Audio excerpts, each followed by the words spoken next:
여러분 안녕하십니까, 백운기입니다. 국민의힘 정진석 비대위원장이 방송사 시사 프로에 출연하는 보수 진보 패널 간의 균형을 맞춰달라는 공문을 보내겠다고 페이스북에 예고했습니다. 특히 일부 보수 패널을 문제 삼았는데요.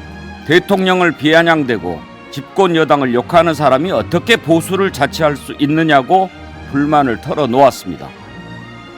은밀하게 방송사에 압력을 넣어서 마음에 안 드는 패널을 쫓아내는 음험한 방식이 아니고 공개적으로 문제를 제기한 것은 바람직해 보입니다만, 글쎄요, 보수를 비판하면 보수가 아니라는 인식, 여기에는 공감하기 어렵습니다.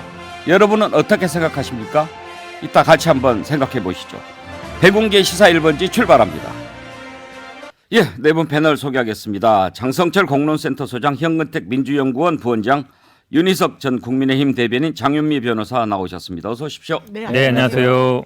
정진석 비대위원장이 시사 프로가 좀 기울어진 운동장 같다라고 하는데, 우리 한번 보면은 이쪽에 윤희석 대변인, 장성철 소장. 장성철 소장 보수예요, 진보예요? 저는 보수죠. 여권이나 국민의힘 소속은 아니고 저는 보수 패널 호소인. 보수 패널 호소인. 네. 보수 호소인, 보수 호소 패널. 네, 그러니까 예. 저쪽에서 저를 보수 패널이라고 생각을 안 하니까 저라도 호소해야죠. 이쪽을 보면 현근택 부원장은 민주연구원 부원장이니까 네.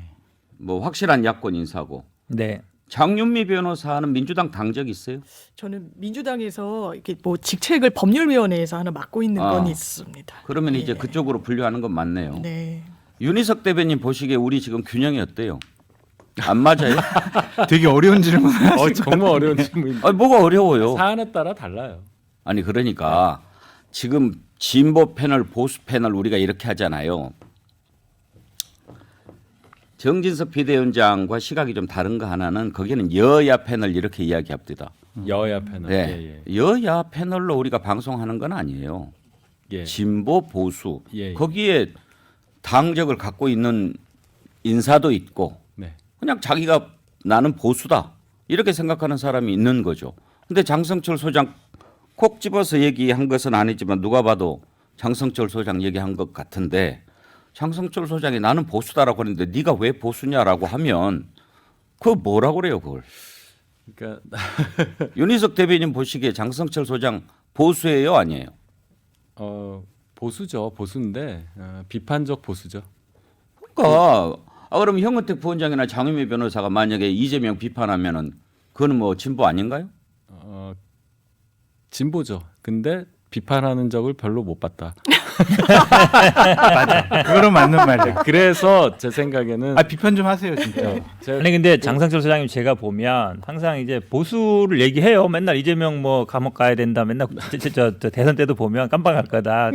당 대표 되면 망할 거다. 맨날 그러거든요. 그런데 보수, 그러니까 민주당을 비판하면서도, 그러니까 윤석열 대통령이 잘할 때는 또 잘한다 그래요. 근데 잘못하는 건 잘못한다 그러고, 그게 제가 보기에는 오히려 진짜 보수 패널이 맞아요. 그러니까 현재 집권 세력을 그냥 무조건 옹호하는 게 보수냐, 이제 거기에서 갈리는 거잖아요. 무조건 옹호해 준다 된다는 해야 되는데 그렇지 안 하고 있다. 잘할 땐 잘한다 그러지만 못할 땐 비판한다. 저는 그래서 항상 장소장님하고 방송할 때마다 찐 보수 패널입니다. 보수가 재집권하기 바랍니다. 항상 그러거든요. 그 마음은 저는 진심이라고 봐요. 근데 언론이라고 하는 게 권력을 비판하는 것이 본질 아닙니까? 지금 정부 여당이 권력을 잡고 있잖아요. 네. 그럼 거기를 비판하는 것이죠. 근데 그게 듣기 싫죠. 그거 듣기 좋은 사람이 어디 있겠습니까? 그렇지만 그렇게 살아 있어야 권력이 부패하기가 더 느려지는 거죠. 네. 예. 권력은 공감입니다. 부패해요. 예. 절대 권력은 절대 부패하고. 네. 그런데 부패하지 않도록 그 역할을 계속하는데, 그 보수 안에서 그런 비판하는 것이 보수로서는 오히려 약이라고 생각해야 되지 않겠어요? 그 말씀에 100% 동감하고요. 당에서 이제 특정인을 꼭 집은 건 아닌데 이제 몇몇 분들 염두에 두고 이제 이런 의사 표시를 한 것에 대해서는 굳이 그렇게까지 할 필요가 있었냐는 생각이 저는 듭니다. 이제 그런 지적을 많이 당에서 했던 거를 제가 아는데, 사안마다 이제 그런 경우가 발생했다고 느낄 만한 경우는 있었다고 저도 봐요. 근데 그걸 굳이 여당인데 말씀하신 대로 그렇게 해서 얻는 게 뭐냐는 걸 생각을 한다면 그 부분에 대해서는 말씀하실 부분이 많다. 동의합니다. 제가 앞에서도 얘기했는데요. 저는 그래도 이렇게 공개적으로 문제 제기한 것은 바람직하게 생각합니다. 그 전에는 그렇게도 안 했어요. 아, 예. 예, 뒤에서 다 작업해가지고 예. 정리하고. 근데 이제 그랬다고 혼났잖아요. 블랙리스트 해가지고 오히려 그렇게 한 사람들이 벌을 받고. 예. 뭐 이제는 그렇게 못하니까 그러는지도 모르겠습니다만 페이스북에 글을 올렸는데 또 기자들과 만나서도 같은 얘기를 했습니다. 한번 들어보시죠. 언론 환경이 안 좋아가지고 여야 무슨 이렇게 패널들을 배치하면 그래서 여야 패널을 갖다가 공정하게 배치를 해야 된다. 보수 패널을 쓰려면 확실히 그쪽 입장을 대변하는 사람을 써야지 민주당 입장하고 비슷한 사람을 갖다 놓으니까 2대0으로 우리가 당할 수밖에 없잖아. 1대1 대결을 만들어줘야지. 방송이 공정해야 되는 거 아니에요? 그래야 방송이 존재 이유가 있는 거지. 제발 좀 이제 공정과 상식의 그 원리를 좀 깨우치면서 우리도 삽시다 좀. 예? 언제까지 이렇게 정파적으로 편파적으로 할 겁니까? 예? YTN도 유감이야. 마지막 문장이 재밌네요. 공정과 상식의 원리를 깨우치면서 삽시다 좀. 저 정진석 위원장이 저 YTN 얘기한 거는 저는 지금 처음 봤는데 제 YTN 출연 많이 하거든요. 곧 잘릴 것 같은데요. 혹시 그 장성철 소장 그 밝힐 수 있어요? 뭐요? 압력 받은 적 있어요? 아, 그런 건 없습니다. 없어요? 그냥 뭐 한 달이 걸쳐서 얘기 듣는 거죠. 윤희석 대변인 같은 분이 저한테 저 우리 그냥 당에서 별로 안 좋아한다, 욕 많이 한다 그런 얘기 이제 좋아할 리 없죠. 네, 건너 듣는데 저는 저 현근택 대변인이나 윤희석 대변인에게 부탁하고 싶은 거 있어요. 저를 옹호하거나 제 편 들어주지 마세요. 현근택 대변인 민주당 쪽 분이잖아요. 그쪽 분이 저 편 들어주면요, 저 진짜로 아, 그래요? 얘는 진짜 민주당 쪽이랑 가깝구나라고 할 알았어요. 거니까 안 나쁜 되고. 나쁜 X예요. 나쁜. 그리고 윤희석 맨날 이재명 대변인님 맨날 구속되라 그러고 당에서 그러잖아요. 큰일 하셔야 되는데 저 조금이라도 뭐 편 들어주시면 안 돼요. 그러니까 저를 차라리 욕하시라. 저 잘 혼자 살아남겠습니다. 혹시 그 시사 프로 출연 많이 하시잖아요. 네. 몇 군데 이렇게 잘린 게 있어요? 제가 작년에 엑스파일 터뜨렸을 예. 때 이제 보수 종편 세 군데서는 바로 그 다음 날 잘려서 지금까지 출연을 못 하고 있고, 아, 엑스파일 했을 때. 예, 그리고 이제 한 2달 전에 예. 한 군데서 이렇게 좀 잘렸고, 그래서 그 다른 곳에서는 잘렸다라고 표현하니까 이제 뭐 바뀌 이제 네, 개편하는데 제가 못 해가지고, 근데 개편은 안 했어요. 개편은 아닌데. 저만. 예. 그러면 뭐 이유를 이야기합니까 그럴 때? 공식적으로 얘기한 거랑 비공식적으로 얘기한 거랑은 좀 달라서. 어떻게 해요 대체로? 아, 그냥 좀 우리가 패널 조정이 있어서 우리가 좀 다음에 부르겠다. 예. 다음 주부터는 좀. 그리고 나오죠. 비공식적으로는 뭐라고 아, 해요? 그건 어떻게 밝혀요? 말이 안 돼. 비공식이니까 네. 안 넘어. 조금 있다가 방송 끝나고 비공식적으로 말씀드릴게요. 정진석 비대위원장이 또 이런 얘기를 했습니다. 윤여준 전 환경부 장관이 CBS 라디오에 출연해서 당 대표는 당원이 뽑는 것이 맞다. 100만 당원에게 물어보면 충분하다. 국민에게 묻는 것은 맞지 않다. 이렇게 얘기했다. 그런데도 윤 장관 입장을 받아 쓴 기사는 없었다. 그런 얘기를 했는데 만약에 이렇게 듣기에 좋고 그런 것만 우리 편이고 그렇잖아요. 그러니까 우리 편이다 아니다라고 얘기하면 이해가 되지만 이런 사람이 어떻게 보수 패널이냐라고 한다면 보수냐라고 한다면 그러면 장윤비 변호사. 네. 유승민 전 의원 같은 경우에 이번에 100% 당원들로 전당대회 룰을 바꿨잖아요. 네. 그러면서 국민의힘이 아니라 당원의 힘이다. 뭐 이렇게 얘기했는데 네. 그러면 유승민 전 의원은 보수 아닌가요? 이 기준에 따르면 아닌 거죠. 지금 보수냐 진보냐를 가르는 기준은 사실상 윤석열 대통령에 대해서 비판적인 입장을 취하느냐 아니냐로 가름을 하겠다는 건데 저는 정진석 비대위원장 언론인 출신이에요. 상당히 실망스럽고 그리고 또 기시감이 드는 게 뭐냐면요. 왜 2대1로 앉혀놓냐. 왜 3대1로 앉혀놓냐 이러는데 이른바 진보 패널들 그리고 민주당 패널들이 뒤에서 하는 얘기가 바로 이런 말들이에요. 왜 종편은 2대1로 부르냐. 3대1로 부르냐. 왜 최소한의 기계적 균형도 못 맞춰주느냐란 말들을 많이 하거든요. 어떤 프로그램을 보셨는지 제가 잘 모르겠습니다.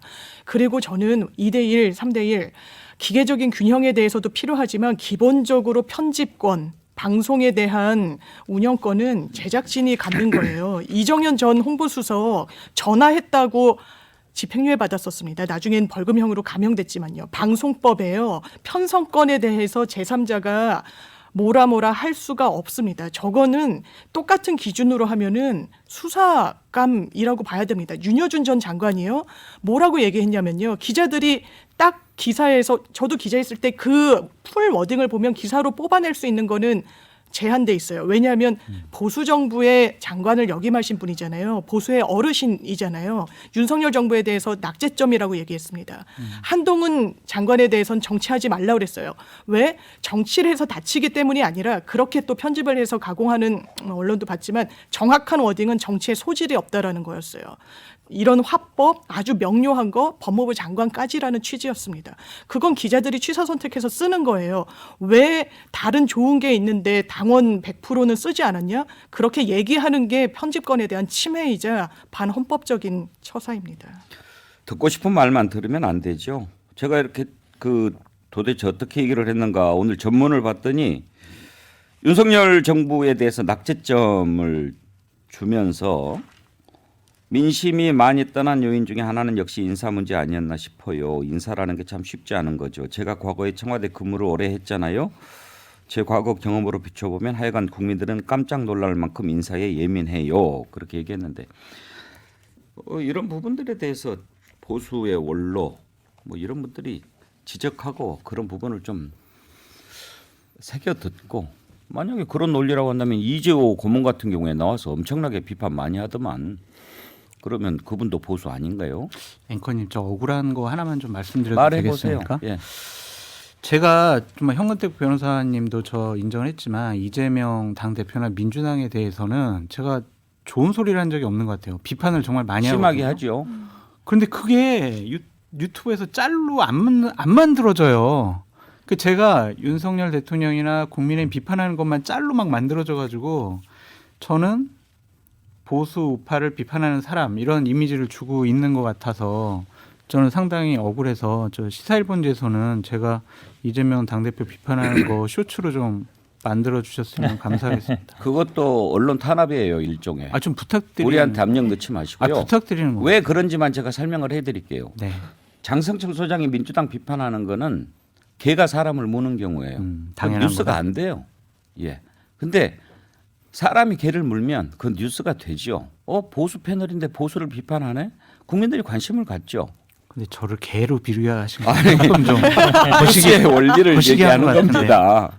너무하세요. 저를 개로 이게 사실은 항상 나오는 문제인데 아까도 말씀드렸지만 우리 장 변호사 말씀했지만 저희들도 뭐 여당이거나 뭐 야당일 때 보면 이제 약간 보수 종편들이 있지 않습니까? 패널 항상 불만이 많아요. 보면은 이제 한 분 정도 갖다 놓고 그러니까 형식적으로는 뭐 시사평론가 뭐 어쩌지만 다 이제 보수 쪽에 있는 분들이고 사회자조차도 그렇고 그럼 뭐 1대 3이면 그나마 맞고 한 4대 1 이렇게 되는 경우도 많아요. 저희들도 뭐 불만 제기하지만 그래도 지금 말씀처럼 기본적으로 그거는 그렇게 제기를 하면 방송국에서는 뭐라 그러냐면 우리 편성권이다. 그럼 어쨌든 당에서 한 명 나왔으면 된 거 아니냐 그렇게 가거든요. 그럼 거기서 사실 멈춰야 돼요.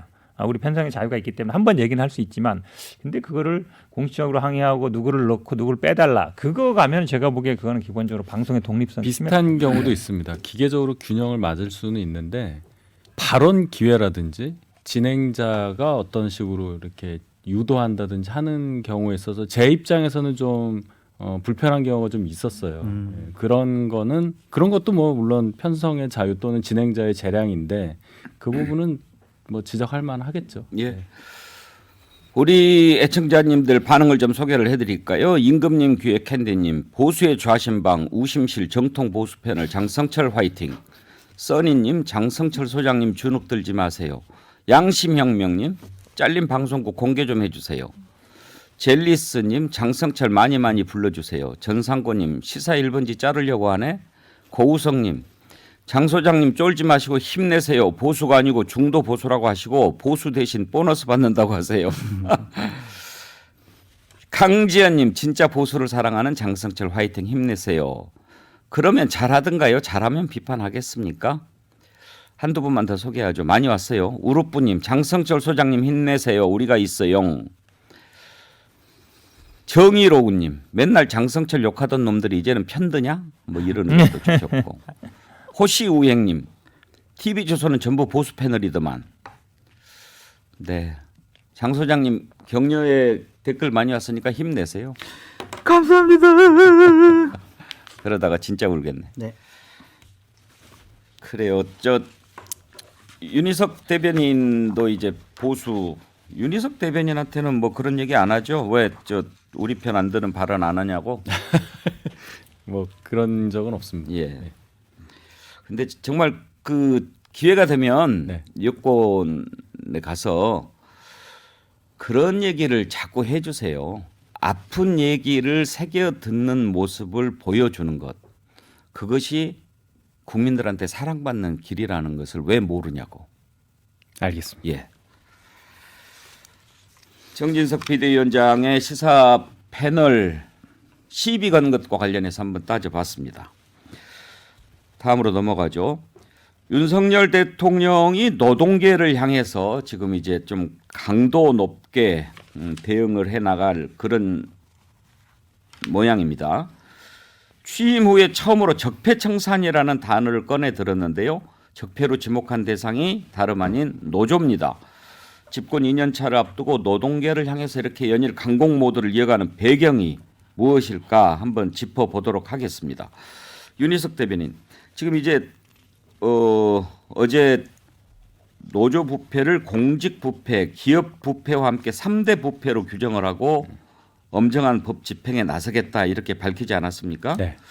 노조에 대해서 윤석열 대통령이 좀 깊이 관심을 갖고 이것은 정말 바꿔야 된다라고 생각하는 것 같은데 가장 큰 이유가 어디에 있다고 생각하십니까? 일단 최근에 그 화물연대 운송 거부하고 연결을 지을 수 있을 것 같습니다. 그 노조가 건강한 노사관계 정립을 위해서 세워진 어떤 자생적 조직이라고 볼 때 사회 전반에 끼칠 수 있는 영향력이 커서 거기에 대해서 뭔가 기준을 마련해야 된다는 국민적 요구가 있는데 그게 없다 보니까 일상에 이 노조와 전혀 관련이 없는 일반 국민들까지 피해를 너무 많이 보는 상황이 발생을 하고 또 예를 들어 건설 현장이라든지 이런 데 보면 거의 무법천지 같은 일들이 벌어지고 있다는 것을 정부 입장에서는 용납할 수 없다는 인식을 할 수밖에 없는 상황이다. 저는 이렇게 보고 그런 차원에서 볼 때 이 거대 노조를 중심으로 한 노조 문제가 그동안 쭉 지적해 왔던 것을 이번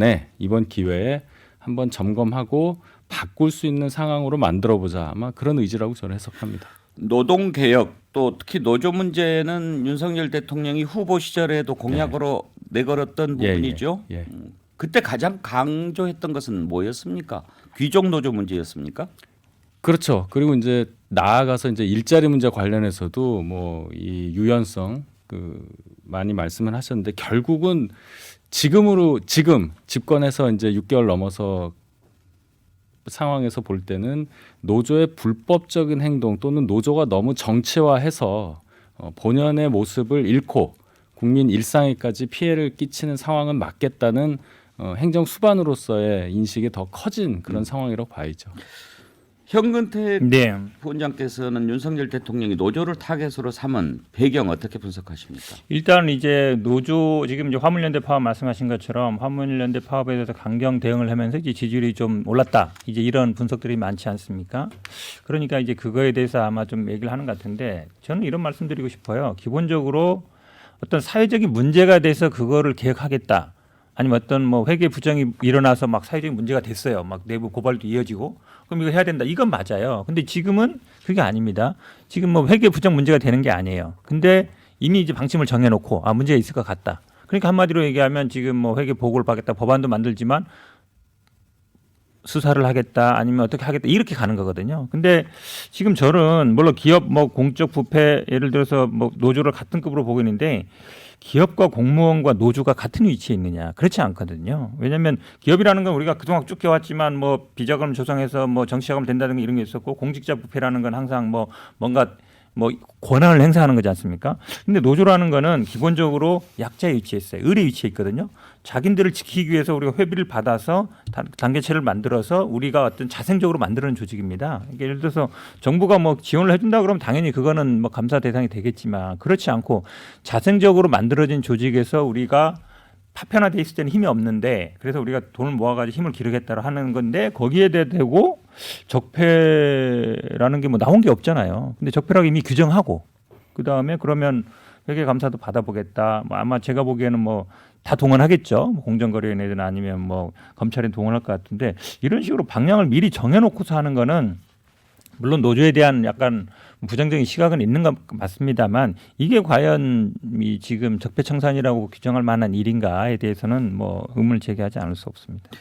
장은미 변호사 시각은 어떠십니까? 저는 민주노총이 지금 이대로가 맞다라고 생각하시는 분들은 많이는 없을 것 같아요. 왜냐하면 뭐 화물연대 파업도 저는 지지합니다만 그 참여하지 않는 노동자들에 대해서 대했던 이런 태도들에 대해서는 비판받을 수 있는 여지가 있다라고 생각합니다. 그런데 큰 틀에서 뭐 노동개혁도 필요하죠. 노조도 투명성 담보해야 되는 방법이 있다면 해야 되는데 윤석열 대통령이 저는 노동개혁을 이야기하는 게 정치적인 수사 구호인 측면이 상당히 있다라고 생각합니다. 노동 유연성 이야기하죠. 노조에 대해서도 바로 잡아야 된다라고 이야기하는데 그거 다 법령의 재정비가 필요해요. 52시간 관련해서도 탄력 근로제 하겠다. 뭐 하려면 근로기준법 바꿔야 됩니다. 야당이랑 협치해야 돼요. 그럴 마음이 저는 없다라고 봅니다. 그리고 사실 노조 제가 최근에 대단히 인상 깊게 읽은 책이 있는데 천연우 작가의 셋밥일지라는 용접 청년이 쓴 거예요. 거기에 이제 귀족 노조의 밥 일지. 예, 그렇습니다. 문재인 대통령께서도 뭐 이렇게 읽었다 해서 화제가 됐던 책인 것 같더라고요. 거기에 이른바 귀족 노조들이 어떻게 현장에서 하는지 본인들 휴게 공간 따로 갖고 있고 또 아주 좋은 일자리 같은 경우에는 시장에 나오질 않는다는 거예요. 본인들 자재를 그 일자리에 뭐 이렇게 하기 때문에 이런 것들이 정말 체험적으로 많이 드러나는 건데 저는 그런 부분은 비정규직 노조의 차별성 다 바로 잡혀야 된다라고 생각하지만 네. 지금 정부의 방향은 저는 그런 정치적인 의도가 담겨 있기 때문에 힘을 더 못 받을 수 있다라는 생각이 듭니다. 왜냐하면 지지율 오른 부분과 관련해서 화물연대를 굉장히 강경하게 진압했다는 점에서만 그 원인을 진단하고 있는 것 같아요. 그래서 그 방향성과 그리고 이걸 실질적으로 할 수 있는 강론이 전혀 갖춰져 있지 않기 때문에 안타깝다. 저는 그렇게 말씀드리고 싶습니다. 일단 민주노총에서는 윤 대통령의 노조 혐오가 극에 달하고 있다. 노조를 악마화, 부패 집단으로 내몰아가면서 노동조합에 대한 국민들의 불신을 극대화시키고 있다. 이렇게 비판을 했는데요. 장성철 소장, 지난번에 화물연대에 대해서 정부가 강하게 대처했지 않습니까? 네. 원칙대로, 법과 원칙대로. 결국은 그게 좀 국민들의 지지를 그렇죠. 받은 네. 측면이 있어요. 네. 그 뒤로 대통령 지지율도 올라가고. 그래서 아마 윤석열 정부가 이건 한번 해볼 만한 타이밍이다. 그렇게 생각한 거 아닌가 싶기도 해요. 그러니까 저도 윤석열 정부에 대해서 정권에 대해서 상당히 비판적인 입장을 갖고 있지만 화물연대에 대해서 노사법치주의라는 원칙을 갖고 대응한 것은 상당히 잘했다라고 좀 말씀을 드리고 싶고 노조는 개혁돼야 된다라고 생각을 하고 있습니다. 약자인 노동자의 노동권과 생존권이라는 권리를 보장하기 위해 노조가 존재해야 하는데 지금 민노총이라는 단체는 소수의 정치적으로 편향된 귀족 노조가 자신들의 기득권과 권력을 확대하기 위한 수단으로 노동자들을 이용하고 있는 측면이 있다라고 비판하지 않을 수가 없습니다.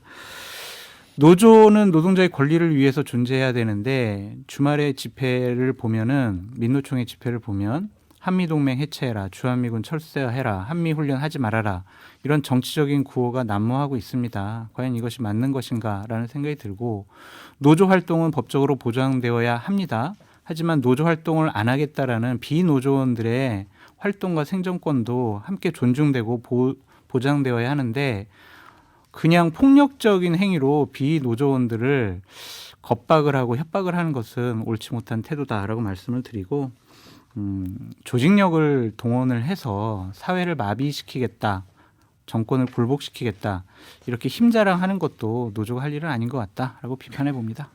민주노총에서 한상진 대변인이 노조를 악마화 부패 집단으로 내몰아가고 있다 이렇게 얘기를 했습니다만 윤희석 대변인은 아까 권력은 부패한다, 절대 권력은 절대적으로 부패한다 액트경 얘기를 제가 했습니다만 노조도 사실 이제 권력화되면서 좀 부패한 부분들이 있다고 보는 거죠. 그래서 지금 뭐 채용 가지고 비리도 좀 많이 있었고 일자리를 세습하는 문제 이런 부분들 또 회계 문제 이런 부분들이 노조에서 좀 문제가 많이 지적이 되긴 했어요. 그렇죠. 그거를 일반 국민들이 알게 됐을 때 이제 아시게 됐죠.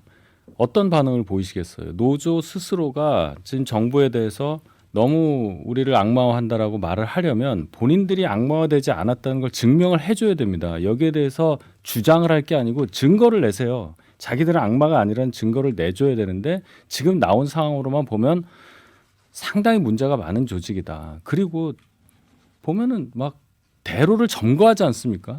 주말마다 그렇게 하고. 근데 내용이 노동 관련 얘기가 아니라 아까 장 소장님 말씀하셨지만은 전혀 관계없는 무슨 한미 동맹 얘기하고 정치 투쟁을 하니까 거기에 대해서 국민들이 갖고 있는 염증의 정도는 상당히 커졌다 이렇게 봐야 되죠.